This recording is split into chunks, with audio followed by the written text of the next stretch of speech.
Olá pessoal, professor Fabiano de volta aí para deixar o vídeo de dicas para vocês poderem fazer então as atividades da prova e do trabalho de Geografia da Escola Estilos EGAD da etapa 1. Vocês terão lá a apostila como base e agora esse vídeo de apoio também para responder as questões, certo? A apostila então, e o vídeo vai falar sobre Geografia da etapa 1, do surgimento, né, do nosso planeta, da galáxia, da forma de localização, de orientação e os continentes. Tá?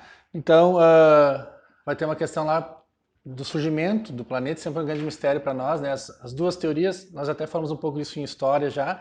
A teoria evolucionista, que é o Big Bang, a grande explosão, teria então todas as potencialidades, prótons, elétrons, nêutrons, a água, o ar, se acumulando durante milhões de anos, em torno de 20 bilhões de anos atrás. Então houve essa grande explosão dessas moléculas todas. E aí essas moléculas vão chegar até o solo, depois de um grande tempo, e vão então começar ali com a água, o solo e essas potencialidades, prótons, elétrons e energia, e vão começar os primeiros seres vivos, as bactérias. E aí vai a evolução, as bactérias vão se tornar larvas, depois girinos, depois os anfíbios vão se tornar répteis, e aí vai surgindo a evolução lentamente, né? Os homens chegam nesse processo aí em torno de 5 a 3,5 milhões de anos atrás. Então seria um grande processo, né, de evolução do Big Bang. E a segunda teoria que fala lá, que vai perguntar na prova e no trabalho, é sobre a teoria criacionista, que é a teoria que a gente vê na Bíblia, no livro do Gênesis, a história de um Deus criador, né? Deus criou todos os seres, Adão, Eva, os animais, os planetas, os astros, as estrelas, enfim. A única diferença dessa questão da Bíblia para a geografia que, por exemplo, Adão e Eva, a gente aprende lá que Adão e Eva seriam um homem e uma mulher. Nessa evolução mais científica, geográfica, né, não negando o Criador, mas Adão seria então a humanidade. Se for procurar o significado da palavra Adão, Adão significa humanidade e Eva significa vida. Então Deus teria criado a humanidade e dado vida. Até porque matematicamente um ser só, um homem e uma mulher para procriar toda a geração seria uma coisa meio complicada de entender, tá? Mas então lá tem até uma história bem interessante. O que veio primeiro, o ovo ou a galinha? Se tu é um cientista adepto à teoria evolucionista, primeiro veio o ovo, da grande explosão, surgiu um ovo cósmico e aí surgiu então a evolução e a vida. Se tu é da teoria criacionista, religiosa, bíblica, teria surgido primeiro a galinha, porque Deus criou os seres e aí dos seres veio a multiplicação. Certo? Então essas duas teorias aí vão ser diferenciadas. E aí nós entramos no sistema solar. Tem a galáxia, né, o universo e as galáxias. Então a nossa galáxia, vamos estudar a nossa, seria a Via Láctea, né? E o heliocentrismo. O Sol é o centro, a estrela principal é o Sol, não é a maior, mas é mais próxima de nós. Então os planetas dessa galáxia giram em torno da estrela solar. Seria então Mercúrio, Vênus, Terra, Marte, Júpiter, Saturno, Urano, Netuno e Plutão. Esses planetas, então, ficam orbitando em torno da estrela solar. A grande questão também, se só tem vida no nosso planeta, é uma coisa bem improvável. Provavelmente nós tenhamos vidas em outros planetas, mas semelhante a nós, por exemplo, poderia ter em Marte. Marte tem uma atmosfera muito parecida com a nossa. Por exemplo, Mercúrio não poderia ter uma vida que a gente conheça, porque lá as temperaturas chegam quase a 1000 graus Celsius. E em Plutão também não poderia existir, porque as temperaturas chegam lá abaixo de 400 graus negativos. Então, vida que a gente conhece não poderia ter nessas extremidades. E o planeta então que tem uma chance, uma potencialidade de ter vida muito parecida com a nossa seria Marte. Tá? Então se fala muito dos marcianos, extraterrestres seriam marcianos, por causa das condições mais semelhantes à Terra que existe no planeta de Marte.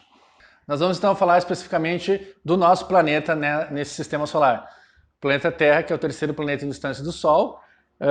Aparentemente, o Sol que se movimenta, a gente vê o Sol se movimentando, mas é a Terra que faz o movimento, o Sol é uma estrela fixa, né? Então, a Terra realiza, até trouxe um globo aqui para vocês visualizarem melhor, a Terra realiza dois movimentos. Tá? Esse movimento de rotação, que é em cima do seu próprio eixo. Aliás, a gente pode ver que o globo, a Terra tem essa inclinação. Isso é real mesmo, porque se a Terra não tivesse essa inclinação, os mares e oceanos invadiriam os continentes. Ela tem exatamente essa inclinação e faz esse movimento. Tá? Então, todo o país a leste, todo o país onde o Sol nasce, por isso que nasce nascente ou oriente, né? Ele tem horas mais adiantadas que o que está a oeste. Então, esse movimento que a Terra faz, ela leva para fazer sempre sincronizado, todos os dias, 24 horas. Né? Então, 24 horas ela vai originar dias e noites. O movimento de rotação sobre o seu próprio eixo leva 24 horas para ser realizado. Ele vai originar os dias e as noites, certo? Então, sempre o país que estiver a leste, depois a gente vai falar de fusos horários, o país que estiver a leste, mais adiantado, sempre para leste, ele tem horas mais adiantadas devido ao movimento de rotação. E o movimento de translação, a Terra faz em torno do Sol. Ela vai girar em torno do Sol, levando 365 dias, 5 horas e 48 minutos. Olha a exatidão nisso. Por isso que muitos defensores da teoria criacionista, é tanta exatidão, sem falar nós, seres humanos, né? Toda a complexidade que é um ser humano, como nasce e toda a complexidade do nosso corpo, mas nas demais obras da criação também. Sempre 24 horas para dar a volta sobre o seu próprio eixo. Sempre um ano leva na Terra 365 dias, 5 horas e 48 minutos. Isso quer dizer velocidade, aceleração, isso quer dizer uma harmonia muito grande para ter vindo de uma explosão, certo? Lembrando que a teoria criacionista não elimina a evolução, a gente sempre evolui, certo? Mas ela atribui a criação a um ser superior. Então, a translação é um movimento em torno do Sol, a Terra leva 365 dias, 5 horas e 48 minutos. Arredondando isso, de 4 em 4 anos, 5 horas e 48 minutos viram mais um dia. 6 vezes 4, 24. Arredondando, então, a cada 4 anos, o mês de fevereiro tem um dia a mais no calendário, porque é o ano bissexto, para no calendário aperfeiçoar, né, ajeitar essa questão do dia, do movimento de translação da Terra. E o movimento de translação da Terra, ele vai originar as estações do ano. Porque em alguns momentos a Terra vai estar mais próxima do Sol no hemisfério norte ou no hemisfério sul. Então isso vai gerar inverno, verão e as estações intermediárias, que é primavera e inverno. Tá? Isso vai perguntar para vocês lá também. Então aqui tem um desenho mostrando exatamente o que eu falei para vocês. Dependendo da posição da Terra, então em julho, por exemplo, o hemisfério, a posição que a Terra se encontra, ela vai gerar mais calor para o hemisfério norte. Estados Unidos, por exemplo, agora é calor, praia, verão, as férias deles lá de verão. Quando a gente vê filme de Natal, filme que os norte-americanos fazem de Natal, em dezembro, quando para nós aqui é calor, para eles tem neve, está nevando porque é frio. Porque a posição que o planeta está naquele momento, ela vai gerar mais luminosidade e calor para um hemisfério ou para outro. Então, para nós, em julho é inverno, hemisfério sul, nós somos hemisfério sul, e no hemisfério norte é verão, e em dezembro ao contrário. Nós estamos numa posição que pega mais sol e calor no nosso hemisfério, então para nós vai ser verão, temperaturas mais quentes, e para eles vai ser inverno, no hemisfério norte. E aí gira dois termos que vai perguntar para vocês lá no trabalho na prova. Solstício, tá? Período do ano onde a incidência de sol é maior nos continentes. Então, no nosso hemisfério ocorre em dezembro, o solstício de verão. 21 de dezembro será o dia que teremos maior intensidade de luz e luminosidade no nosso hemisfério. Será o dia mais comprido, digamos assim, com mais tempo de luz. O dia tem 24 horas, digamos que vai ser em torno de 14 horas e meia de sol e bem menos período noturno. Já no inverno, nós temos solstício de inverno para nós, que vai ser então a noite mais longa. Se coloca lá 24 de São João, né? Se comemoração 24 de junho, vai ser a noite mais longa. Nós vamos ter um período, escurece ali 5h30 da tarde e vai clarear somente bem mais tarde também. Então nós temos um período maior e chama-se solstício. De verão em dezembro para nós e de inverno, no inverno a noite mais longa e no verão a noite maior, o dia maior no verão chama-se solstício. Tá? E tem outro termo então que chama-se equinócio.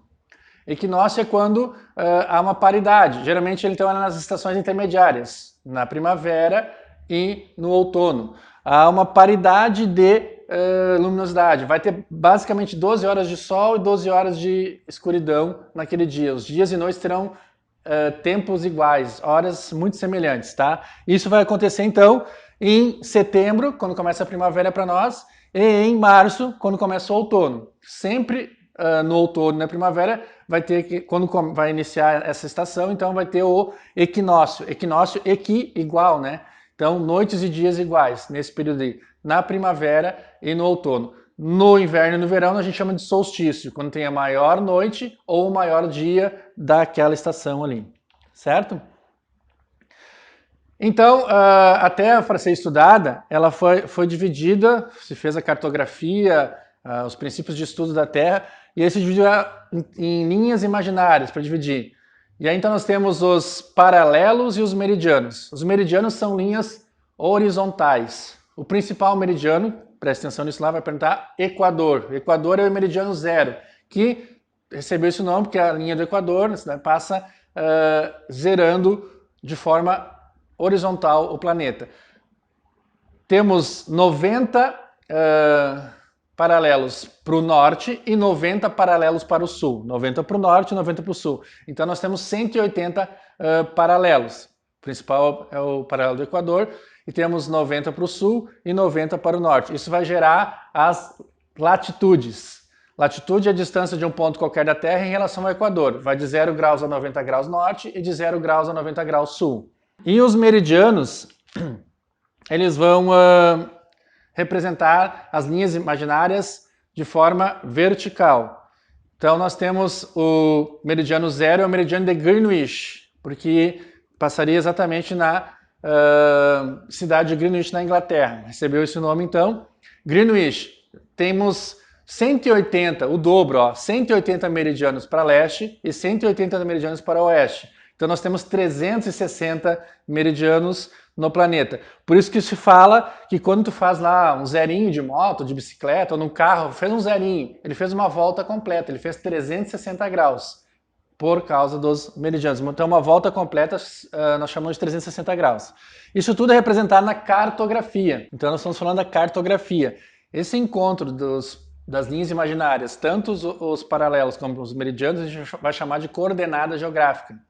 Então, coordenada geográfica, representada na cartografia terrestre do planeta, é o encontro de uma latitude, que é a distância de um ponto qualquer da Terra em relação ao Equador, vai de 0 a 90 graus norte e 0 a 90 graus sul, com o encontro de uma longitude, que é a distância de um ponto qualquer da Terra em relação ao meridiano de Greenwich, vai de 0 a 180 graus leste e 0 a 180 graus oeste. É por isso que se usa muito isso. Mas para que se usa isso, professor?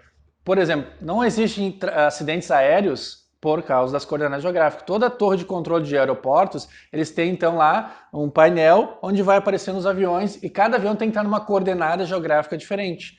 Por isso que não tem sinaleira, não tem como esperar o outro, né? Então eles não há uma colisão entre eles, porque cada um fica numa coordenada geográfica, numa latitude e numa longitude. Então eles nunca vão se encontrar. Isso é uma possibilidade feita de forma cartográfica lá na torre de comando dos aeroportos. Assim como a rotação origina dias e noites, a translação vai originar então as diferenças de horários também. Tá? Como eu falei para vocês, esse é o planisfério que eu falei para vocês antes, é colocar todos os continentes no mesmo plano, por isso chama-se planisfério. Mas ele de fato, essa configuração não existe. Isso é uma forma de estudar a Terra. Tá? Então, o meridiano de Greenwich estaria aqui, então, o zero, o ponto de partida dos horários. Porque quando se fala assim, vai ter um jogo no Brasil aqui, o jogo vai começar às 21 horas, horário de Brasília, porque o Brasil tem 4 fusos horários também, tem regiões que tem horários diferentes, horas a menos, por exemplo, o Acre tem 3 horas a menos em relação a Brasília. Então, quando é 21 horas em Brasília, vai ser 3 horas a menos no Acre. No nosso país tem 4 fusos horários, para vocês terem uma ideia. Certo? Então, vai perguntar para vocês lá. Todo o país que tiver para leste, tá? Ele tem hora adiantada. E todo que tiver ao oeste tem hora atrasada. Por isso que aqui chama-se a Terra do Sol Nascente. Né? O Oriente é a Terra do Sol Nascente, porque o Sol nasce leste primeiro, sempre nasce a leste. Então, os países a leste, eles têm hora mais adiantada. Como é que eu calculo isso? A cada grau, a cada linha, a cada hemisfério, a cada meridiano, tá? É 15 graus. Como eu falei para vocês antes, a Terra no movimento dela, ela vai girar, então a cada 15 graus que ela gira, vai mudar 1 hora. Por que isso? Lembra que eu falei para vocês, se ela fizer a volta inteira, tem quantos graus uma volta inteira? 360 graus. Um círculo tem 360 graus de circunferência. Então, quanto tempo a Terra leva para fazer uma volta inteira? 24 horas. Se tu dividir 360 graus por 24 horas, vai dar 15. Então, a cada 15 graus que a Terra gira, muda 1 hora. Então, lá vai ter exercício assim, ó, a cidade tal, o país tal, o Brasil está aqui, tantos graus. Que hora? Aqui vai ser 12 horas. Que hora vai ser lá na Itália, por exemplo? Tu vai contar quantas linhas, quantos meridianos tem aqui, e aí a cada meridiano corresponde a 15 graus, é 1 hora. Então, se tiver 5 meridianos entre o Brasil e a Itália, 5 horas a mais lá na Itália. Se for para cá, se for nos Estados Unidos, do Brasil para os Estados Unidos vai ser horas a menos. Tem 3 meridianos entre o Brasil e os Estados Unidos, então 3 horas a menos nos Estados Unidos, porque sempre para a direita aumenta a hora e para a esquerda diminui a hora. Esse é os fusos horários. Então vai ter exercício lá perguntando para vocês, vai dar a hora num país específico e aí vai ter um mapa. Então tu vai ver quantas linhas, quantos meridianos tem. Cada meridiano, que é 15 graus, é 1 hora de diferença. Para a direita é mais, para a esquerda menos. Isso são os fusos horários. Essa é a rosa dos ventos, vai ter também uma pergunta para você sobre isso. Foi como o homem se organizou para orientação. As primeiras orientações é pela rosa dos ventos, certo? Não tinha relógio, bússola, GPS, nada. Então, lá vai ter os pontos cardeais, leste, oeste, norte e sul, são os pontos cardeais. Geralmente, tu vai ver nos livros, nas representações, leste escrito com E oeste aqui está com O, mas é com W. Por quê? Porque a padronização é inglesa. Todos os aviões, por exemplo, vão ter uma bússola lá e vai ter uma rosa dos ventos no painel. Não importa se tu é japonês, se tu é africano, se tu é brasileiro, todos os painéis são iguais. Porque se acontecer uma emergência, tu não pode tá lendo em árabe ou chinês, tu não sabe. Então é uma convenção. E a convenção até é est. Est em inglês, né? O leste. Então, est de E é leste para nós. E W, west. Oeste em inglês W. Então, os pontos cardeais, leste, oeste, norte e sul. E os pontos colaterais, entre esses pontos aí. Entre o norte e o leste fica o nordeste, o vento nordeste, que a gente fala na praia, aquele nordestão que atrapalha quando a gente fica com o guarda-sol lá, é o vento que sopra entre o norte e o leste, então é nordeste. Entre o sul e o leste é o sudeste, entre o sul e o oeste é o sudoeste, e entre o norte e o oeste o noroeste.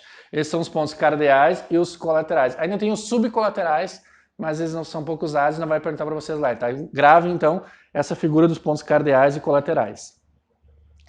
E as formas de orientação? Hoje a gente tem tantas formas de orientação, né? O GPS, tu bota no carro lá, ele diz exatamente onde tu tem que ir, mas nem sempre foi assim. Isso é uma invenção agora do século XXI, mais confiável, tá?